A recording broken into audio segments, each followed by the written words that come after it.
আজকে একটা ব্যাপার দেখলাম, সেটা হচ্ছে গিয়ে যে বিএনপির সরকার বলেছে যে পুলিশ হত্যাকাণ্ডের বিচার তারা চালুর পক্ষে এবং সেটা তদন্তের ব্যাপারে তারা আগ্রহী।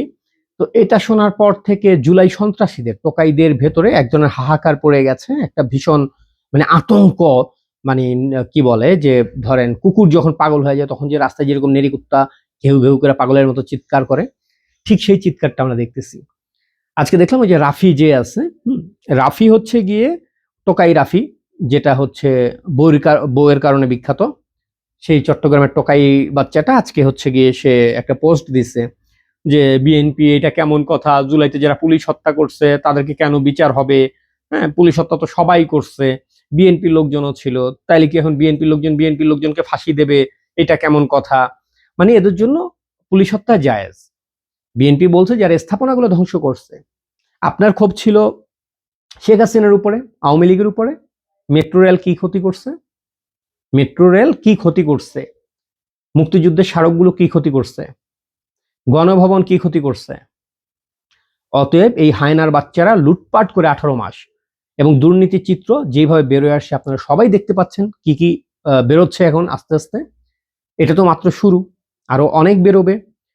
এর মধ্যে এই অপকর্মগুলোর যখনই সরকার মোটামুটি একটুখানি গ্রিন সিগন্যাল দিচ্ছে যে এগুলার বিচার হবে বা আইনগত ব্যবস্থা নেওয়া হবে, তখন তাদের মাথা গরম হয়ে গেছে। কারণ কয়েকদিন আগেই তারা দেখছে শ্রীলঙ্কায় গণ অভ্যুত্থানের নামে এই ধরনের সন্ত্রাস করার কারণে 20 জনের মৃত্যুদণ্ড দেওয়া হয়েছে। বাংলাদেশে ঠিক এটা হবে।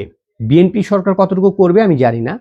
বিএনপি সরকারের মুক্তিযুদ্ধের উপরে কিংবা এই হত্যাকাণ্ডগুলোর উপরে, পুলিশ হত্যাকাণ্ডের উপরে দায় কতটা আমি জানি না, কিন্তু বাংলাদেশের যে কোনো একটা মুক্তিযুদ্ধের পক্ষের শক্তি যদি ক্ষমতায় আসে, প্রত্যেকের ফাঁসি হবে এদের, এরা নিজেরাও জানে সেটা।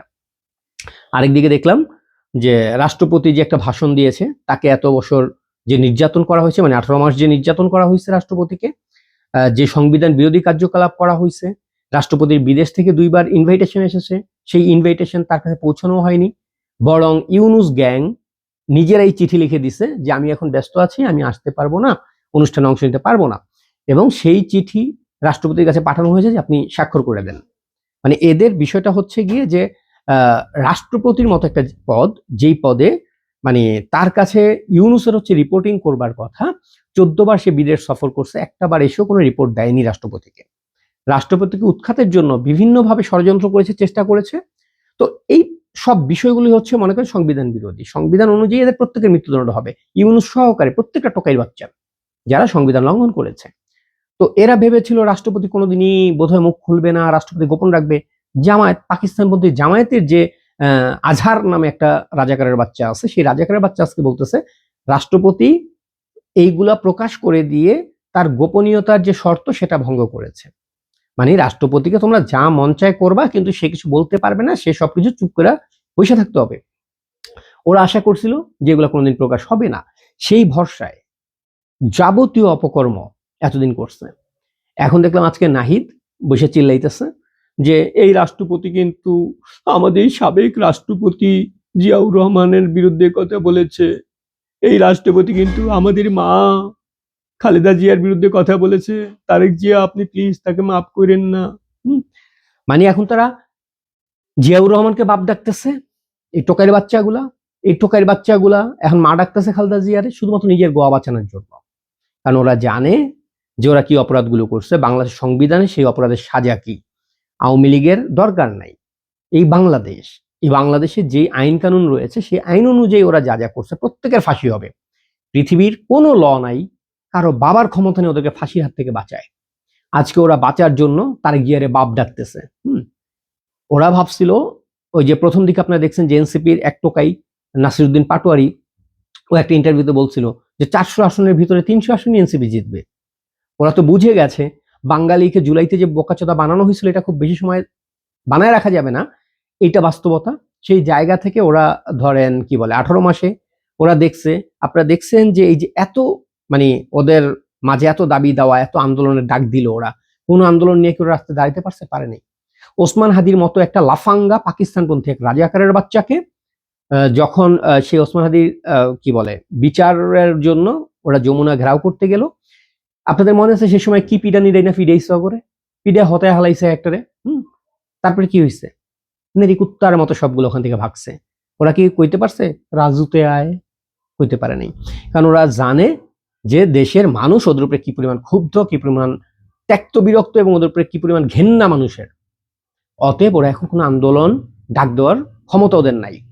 ওরা সেটা বুঝে গেছে যে কোনো 7টা আসনের বিনিময়ে জামাতের 5টা নেরি কুত্তার মতো গেছে জামাতের কাছে, আব্বা আমরা তো একলা কিছু করতে চাইছিলাম, পারিনি আব্বা, আমাকে ঘরে ফিরায় নাও।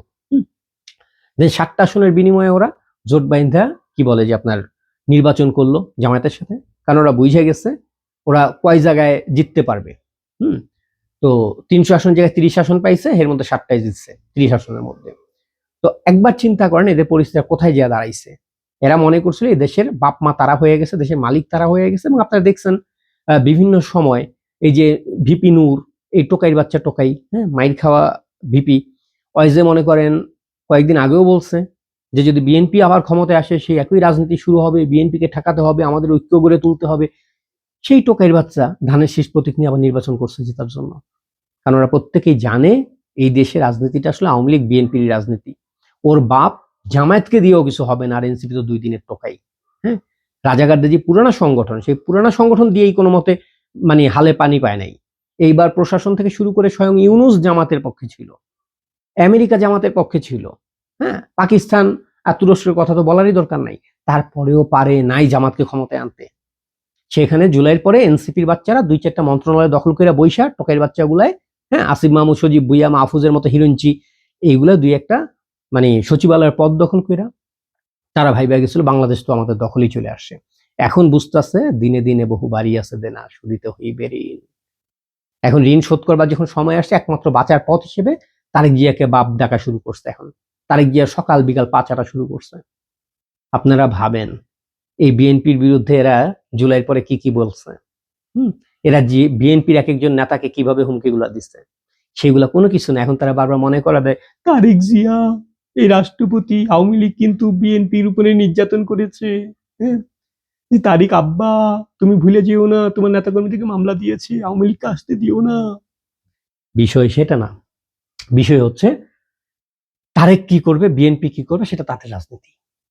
বিএনপি জামাতের সঙ্গে জোট বাঁধার পর থেকে বাংলাদেশের স্বাধীনতা বিরোধী একটা জোটের মানে কি বলে প্রধান দল হিসেবেই মার্কা মারা হয়ে গেছে।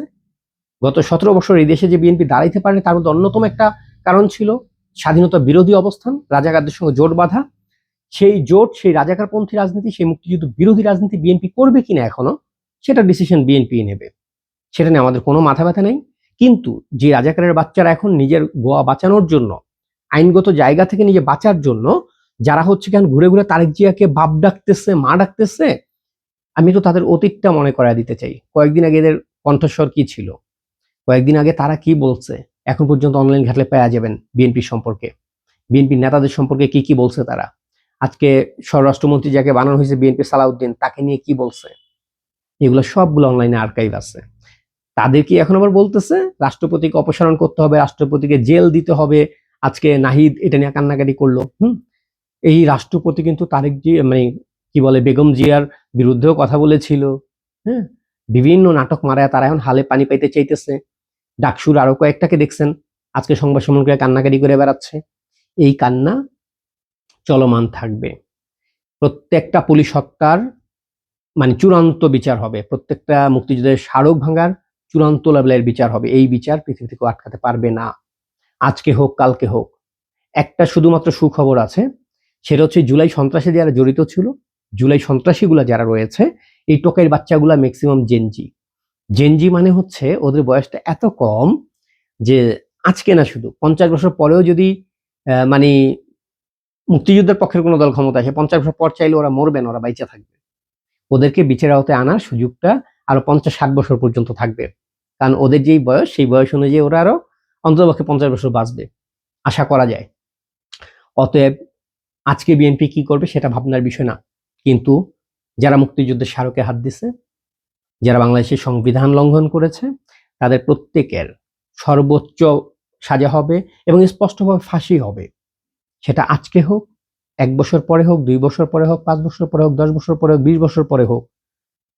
সুবিধাটা ওই জায়গায় যে এদের প্রত্যেকের বয়স যা, তাতে তারা এত তাড়াতাড়ি 2-1 বছর ভিতরে স্বাভাবিকভাবে মরে যাবে না। ওরা ফাঁসির দড়িতে ঝোলার জন্য বেঁচে থাকবে সবাই। বিএনপি কি করবে সেটা বিএনপির সিদ্ধান্ত। কিন্তু মুক্তিযুদ্ধের পক্ষের মানুষ এই হায়নাদেরকে বিচার ছাড়া এই দেশ ছেড়ে পালিয়ে যাবে সেই সুযোগটা দেবে না। অতএব ওদের কান্নাকাটি যতই দেখি ততই মানে হাসি আসে এই জায়গাটায় যে ওরা ভাবতেছে বিএনপি বাঁচায় দিলে ওরা বাইচে যাবে। না, বিএনপি বাঁচায় দিলেও তোরা বাঁচবি না, একটাও বাঁচবি না, প্রত্যেকটার ফাঁসি হবে। ওই যে দিল্লি হয়ে এক একটা দেশের বাইরে পালানোর চেষ্টা করতেছিস, চেষ্টা করতে থাক। যেগুলো পালাইবো তো পালাইবো, যেগুলো দেশে থাকবে প্রত্যেকটা আইনের আওতায় আসবে।